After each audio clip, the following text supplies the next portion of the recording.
আজকের লেকচারে চ্যাপ্টার 3.1-এর ক আর খ নিয়ে কথা বলবো। আহ, এক লেকচারে ক আর খ সবগুলো শেষ করা সম্ভব না আমার পক্ষে, তো আমরা আজকে হাফ পার্ট নিয়ে কথা বলবো আর বাকি হাফ পার্ট আমরা কালকে কথা বলবো। দেখো, চ্যাপ্টার 3.1 থেকে প্রথম যে কোশ্চেনটা, সংখ্যা পদ্ধতি কাকে বলে বর্ণনা করো। তো একদম সংজ্ঞা লিখবা, সহজ সংজ্ঞা। নির্দিষ্ট প্রতীক বা চিহ্ন কোনো সংখ্যা প্রকাশ করার পদ্ধতি দ্বারা কোনো সংখ্যা প্রকাশ করার পদ্ধতিকে সংখ্যা পদ্ধতি বলে।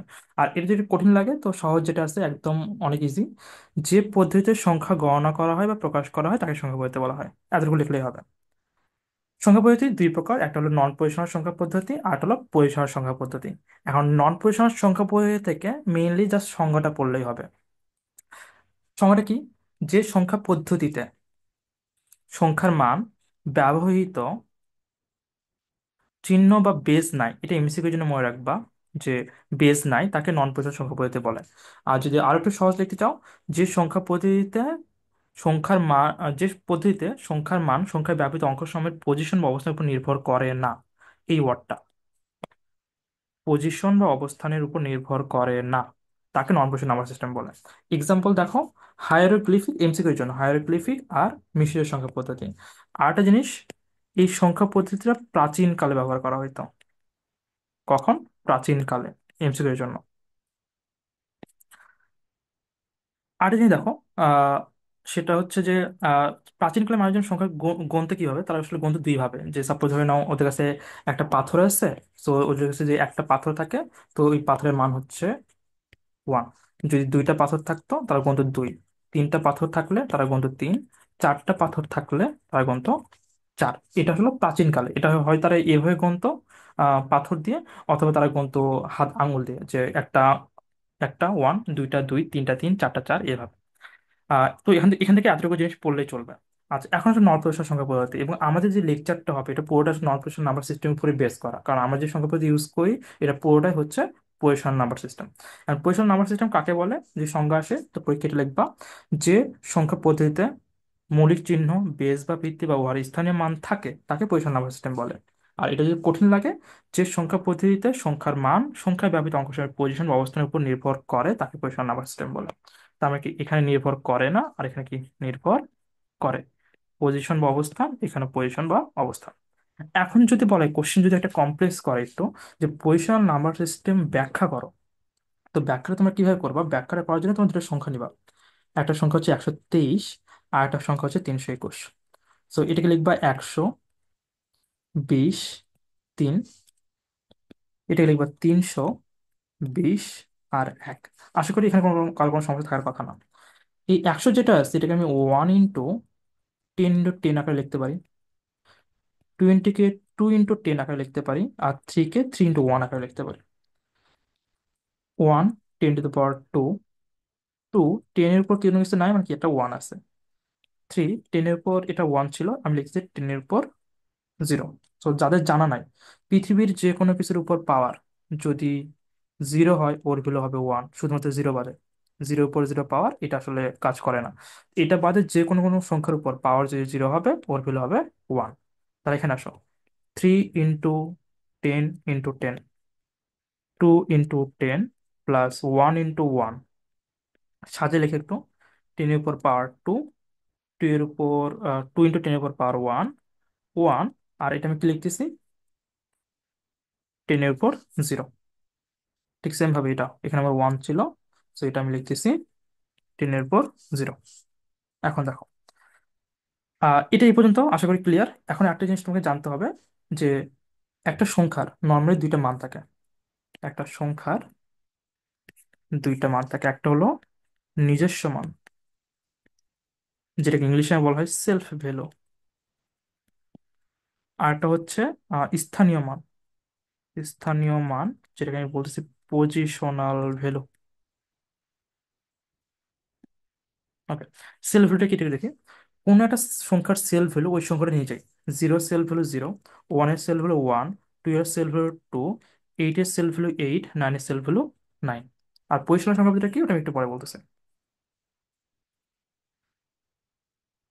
আচ্ছা, এখন দেখো, এখন ভালো করে শুনবা, কারণ এই জিনিসটা হয়তো একটু কমপ্লেক্স হতে পারে। আমি বলতেছি 123-এ এই যে 1, এটা সেলফ ভ্যালু কত? 1। 123-এ যে দুই আছে, দুইয়ের সেলফ হলো কত? দুই। 123-এ যে তিন আছে, তিনের সেলফ হলো কত? তিন। এখন আসো, 321-এ যে তিন আসে, তিনের সেলফ হলো কত? তিন। 321-এ যে দুই আছে, এই দুইয়ের সেলফ হলো কত? দুই। 321-এ যে এক আছে, এই একের সেলফ হলো কত? এক। তার মানে সেলফ ভ্যালুটা আমাদের ক্লিয়ার। এখন দেখো, সেলফ ভ্যালুর মান দিয়ে তুমি কখনোই ডিফারেন্ট করতে পারবা না যে আসলে 123 আর 321 মধ্যে পার্থক্য কোথায়। তার মানে আমাকে যে পার্থক্য করতে হয়, আমাকে আসলে পজিশনাল ভ্যালুতে পার্থক্য করতে হবে। পজিশনাল ভ্যালুটা কি? আমি কি বলবো? 123-এ, ভালো করে শোনো, 123-এ একের পজিশনাল ভ্যালু কত? এই সংখ্যাটা পুরোটাই। তার মানে আসলে এইটা 100। 123-এ দুইয়ের পজিশনাল ভ্যালু কত? 20। এই সংখ্যাটা পুরোটা। 123-এ তিনের পজিশনাল ভ্যালু কত? পুরোটা 3। ঠিক সেম ভাবে বলো, 321-এ কি হবে?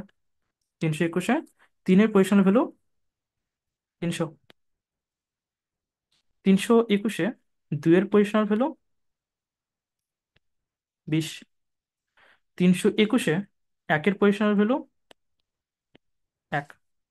এখন দেখো,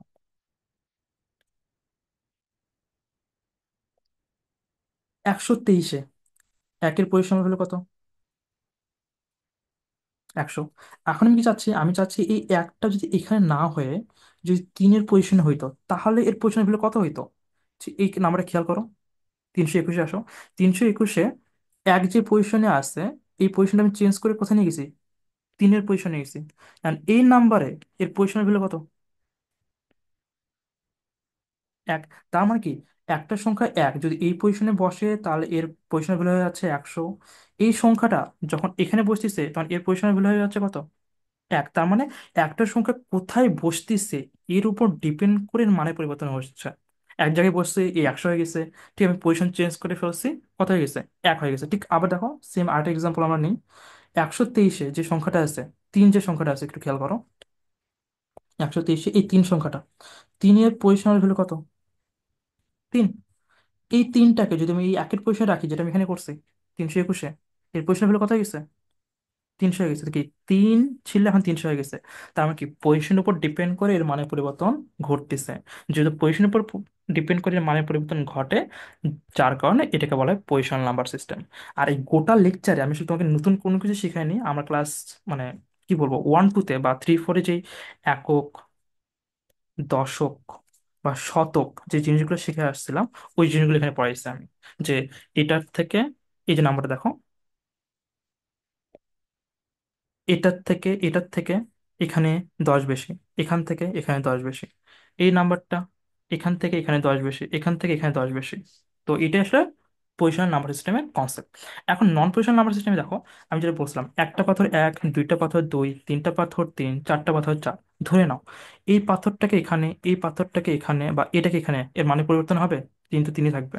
আবার দেখো, এটাকে এখানে, এটাকে এখানে, বা এটাকে এখানে, মানে পরিবর্তন হবে? চার চারই থাকবে। তার মানে কি, এখানে পজিশনের চেঞ্জ করে আমার মানের কোনো পরিবর্তন হচ্ছে না, যার কারণে এটাকে নন পজিশন নাম্বার সিস্টেম আমরা বলি। আর এটাকে আমরা বলি পজিশন নাম্বার সিস্টেম। ক্লিয়ার? পরীক্ষার খাতায় যদি বলা হয় পজিশন নাম্বার সিস্টেমকে এক্সপ্লেইন করো, ব্যাখ্যা করো, তাহলে এটা অ্যান্সার করে আসবা। যেভাবে লিখছে এইভাবে লিখবা। ওকে, এরপর আসো 4 নম্বর কোশ্চেন। 4 নম্বর কোশ্চেন বলছে পজিশন সংখ্যা পদ্ধতি। পজিশন সংখ্যা পদ্ধতি 4 ধরনের হয়, এবং পুরো চ্যাপ্টারটা এর উপর বেস করে আমরা কথাবার্তা বলবো। প্রথমে দেখো, বাইনারি। সহজ সংজ্ঞা লিখে দিবা, যে সংখ্যা পদ্ধতিতে দুটো নাম্বার থাকে বা দুটো সংখ্যা ব্যবহার করা হয় থাকে বাইনারি সংখ্যা পদ্ধতি বলা হয়, এর বেস 2। অক্টালে 8টা সংখ্যা থাকে, এই সংখ্যা থাকে, এর বেস 8। হেক্সাডেসিমেলে 10টা সংখ্যা থাকে, দশমিক সংখ্যা পদ্ধতি, এর বেস 10। সরি, ডেসিমেলে, হেক্সাডেসিমেলে 16টা সংখ্যা থাকে, এত থেকে এত। এটা ডেসিমাল সংখ্যা পদ্ধতি, আর এর বেস হচ্ছে 16। আর এই যে অংশটুকু আছে, এটা নিয়ে আমি নেক্সট লেকচারে কথা বলবো, এখানে কিছু কথা আছে আমাদের। কোশ্চেন নাম্বার 5 আসো, ডাইরেক্ট পয়েন্ট। ডাইরেক্ট পয়েন্ট কিছুই না, কোনটা নাম্বার নিলাম, 3 4 5 6, পূর্ণ সংখ্যা এবং ভগ্নাংশকে যে পয়েন্টটা দিয়ে আলাদা করা হয়, ওই পয়েন্টটাকে ডাইরেক্ট পয়েন্ট বলে। পরীক্ষার খাতায় এটাই লিখবা। প্রতিটি সংখ্যাকে, পূর্ণ সংখ্যা এবং ভগ্নাংশকে আলাদা করা হয় যে চিহ্ন দিয়ে, ওই চিহ্নকে বলা হচ্ছে ডাইরেক্ট পয়েন্ট। এটা ইম্পর্টেন্ট কোশ্চেন। বেস, কোন সংখ্যা পদ্ধতিতে ব্যবহৃত অঙ্ক, চিহ্ন বা প্রতীক সময়ের মোট সংখ্যাকে ওই সংখ্যা পদ্ধতির বেস বলা হয়। তেমন কি, একটা সংখ্যা পদ্ধতিতে জয়টা সংখ্যা থাকে টোটাল, ওটাই হচ্ছে ওর বেস। দশমিকে 10টা সংখ্যা আছে, বেস 10। বাইনারিতে দুইটা সংখ্যা আছে বা দুইটা অঙ্ক আছে, এর বেস কত? 2। শেষ। পরবর্তী কোশ্চেন, বিট কাকে বলে? সহজ ভাষায় লিখবা, বাইনারি পদ্ধতিতে 0 বা 1-কে বিট বলা হয়। আর কিছু এমসিকিউর জন্য ইনফরমেশন রাখো, বিটের পুনরূপ হচ্ছে বাইনারি ডিজিটাল।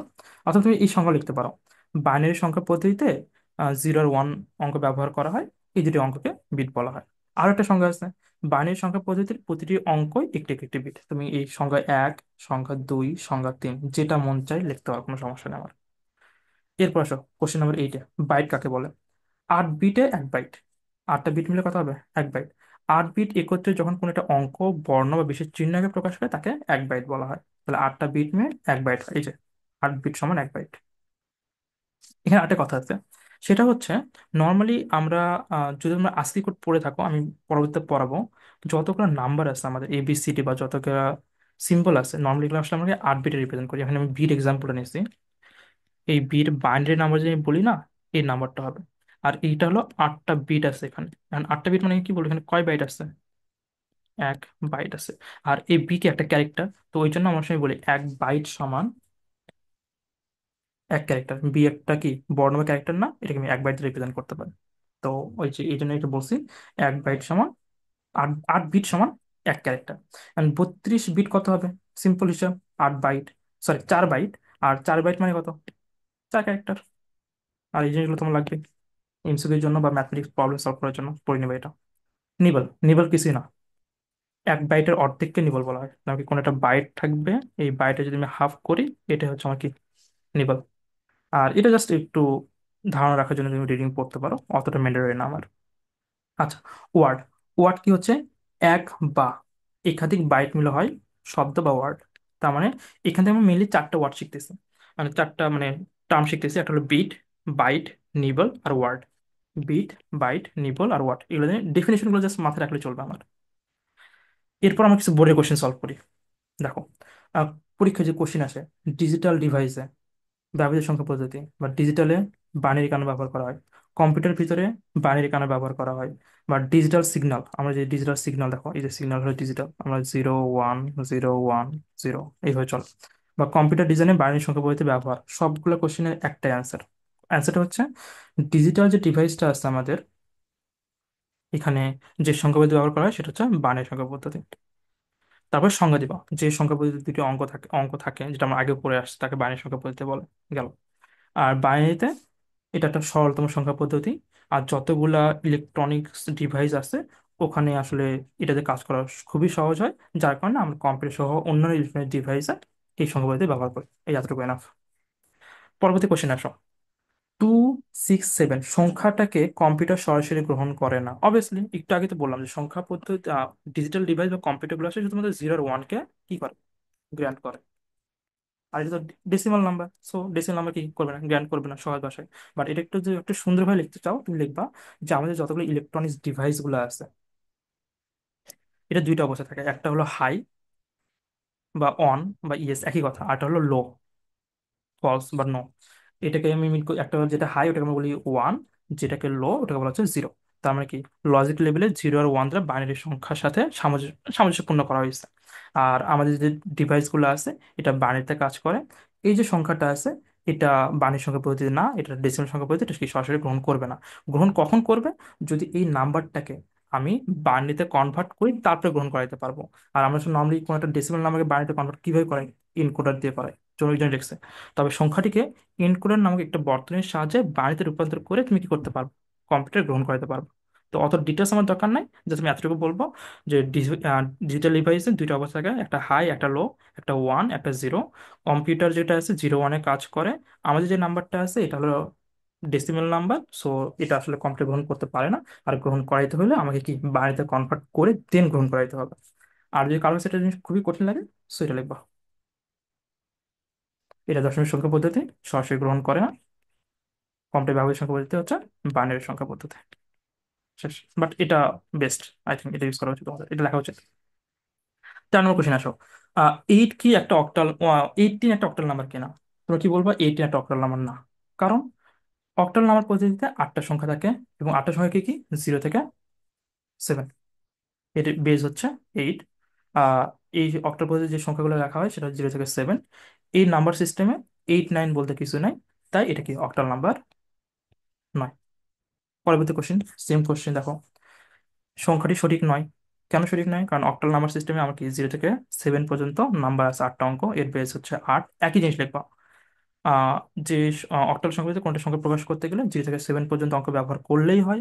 কিন্তু এই যে নাম্বারটা আছে এখানে 8 ও 9 আছে, কিন্তু অক্টালে 8 আর 9 নাই, তাই এটা একটা নাম্বারটা সঠিক না। আর সবসময় এটা এমসিকিউর জন্য মনে রাখবা যে অক্টাল নাম্বার সিস্টেমে 8 9 বলতে কিছু থাকে না। এরপরে কোশ্চেন আসো, অক্টাল 3 বিটের কোড কিভাবে বুঝবো? সিম্পল হিসাব, আমাদের অক্টালের নাম্বার হচ্ছে 0 থেকে 7 পর্যন্ত। অক্টাল নাম্বার সিস্টেমের সবচেয়ে বড় নাম্বার কোনটা? 7। 7কে রিপ্রেজেন্ট করতে কয় বিট লাগতেছে? 3 বিট। যেহেতু 7কে রিপ্রেজেন্ট করতে 3 বিট লাগতেছে, সো এটা অক্টাল নাম্বার সিস্টেম। আবার দেখ, আমি যদি সেম কথা আমি হেক্সাডেসিমালের জন্য বলতেছি, হেক্সাডেসিমাল নাম্বারের সবচেয়ে বড় সংখ্যা কোনটা? এফ। এফ মানে কত? 15। এটাকে রিপ্রেজেন্ট করতে আমার কয় বিট লাগবে? ম্যাক্সিমাম লাগবে 4 বিট। এবং এর আগের যে বিটগুলো আছে ওগুলো 4 বিট লাগবে অথবা 4 বিটের কম লাগবে। তার মানে কোনটা সংখ্যা, কোন একটা সংখ্যা পদ্ধতি মানে কত বিটের সংখ্যা পদ্ধতি হবে, ওটা ডিপেন্ড করে ওটা সবার শেষে যে নাম্বারটা আছে ওটা কয় বিট লাগতেছে আমার। এটা একটা ওয়ে। আর একটা ওয়ে আছে, আমার যে হেক্সাডেসিমাল নাম্বার যেটা আছে বা অক্টাল যে নাম্বার সিস্টেমটা আছে, দেখো অক্টাল হলো 8। এটা আমি কি দ্বারা রিপ্রেজেন্ট করতে পারি? 2 টু দি পাওয়ার 3 আকারে রিপ্রেজেন্ট করতে পারি। এই 3 দেখে আমি বলতে পারি এটা আসলে 3 বিটের নাম্বার। আসলে সেম ভাবে হেক্সাডেসিমালে এই নাম্বারটা কত হচ্ছে? 16। 2 টু দি পাওয়ার 4 মানে কত? 16। তাহলে পাওয়ারে কত আছে? 4। এই 4 দেখে আমি বুঝবো আসলে এটা 4 বিটের নাম্বার। এটা হলো বেসিক কনসেপ্টটা। আমি পরীক্ষা খাতায় লিখবো কিভাবে? যেটা বলছি, আমি যেটা বললাম ওগুলো আমি লিখবো। দেখো, অক্টাল যে কোনো সংখ্যা পদ্ধতিতে বানিয়ে রিপ্রেজেন্ট করতে সর্বোচ্চ 3 বিটের হয়ে থাকে, এই জন্য অক্টালকে 3 বিটের নাম্বার বলা হয়। অক্টাল সংখ্যা পদ্ধতির ভিত্তি হচ্ছে 8 বা 2 টু দি পাওয়ার 3 আকারে প্রকাশ করা যায়। অক্টাল সংখ্যা পদ্ধতিতে ব্যবহৃত 8টি মৌলিক চিহ্নের মধ্যে সবচেয়ে বড়টা হচ্ছে কত? 7। আর এই 7কে যদি আমি রিপ্রেজেন্ট করতে চাই, 7কে আমি যদি রিপ্রেজেন্ট করতে চাই, তাহলে বানিতে আমার লাগবে কয় বিট লাগবে? 3 বিট লাগবে। আর 7-এর চেয়ে ছোট মৌলিক চিহ্ন সমূহকে 3 বিট বা তার চেয়ে কম সংখ্যা দ্বারা আমি কি করতে পারি? রিপ্রেজেন্ট করতে পারি। তাই 3 বিটের নাম্বার বলতে আমরা অক্টাল নাম্বার সিস্টেমকেই বলবো, বা 3 বিটের নাম্বার। 3 বিটের মাধ্যমে অক্টাল সংখ্যা পদ্ধতির সকল মৌলিক চিহ্নকে প্রকাশ করা যায়, তাই অক্টাল নাম্বার 3 বিটের কোড। সেম কথাগুলো এখানেই আছে। দেখো, হেক্সাডেসিমেলে কোনো একটা সংখ্যা যদি আমি বাইনারিতে রিপ্রেজেন্ট করতে চাই, সর্বোচ্চ আমার কয় বিট লাগবে? 4 বিট। হেক্সাডেসিমেলের বেস হচ্ছে 16 টু দি পাওয়ার 4 আকারে লেখা যায়। হেক্সাডেসিমেলের যে 16টা মৌলিক চিহ্ন আছে, তার মধ্যে সবচেয়ে বড়টা হচ্ছে 15। আর এই 15কে যদি আমি বাইনারিতে রিপ্রেজেন্ট করতে চাই, আমার লাগবে কত বিট? Maximum 4 bit. আর এফ যেটা আছে, এই যে এফ বা এটা ছোট যে নাম্বারগুলো আছে, হয় 4 বিট লাগবে অথবা তার থেকে কম লাগবে। অর্থাৎ 4 বিটের মাধ্যমে হেক্সাডেসিমেলের সবগুলো সংখ্যাকেই আমি কি করতে পারি? রিপ্রেজেন্ট করতে পারি। তাই হেক্সা 4 বিটের কোড। সো আজকে এই পর্যন্ত রাখো, এই 16টা কোশ্চেন আপাতত মুখস্থ করে ফেলো। নেক্সট লেকচারে আমি আরো কিছু কোশ্চেন ক খয়ের জন্য দেবো। এই 2 লেকচারে যে ক বা খ নিয়ে কথাবার্তা আমরা বলবো, মোটামুটি এই চ্যাপ্টার এতটুকু পড়লে হবে, এর বেশি লাগবে না আমার। ওকে। আচ্ছা।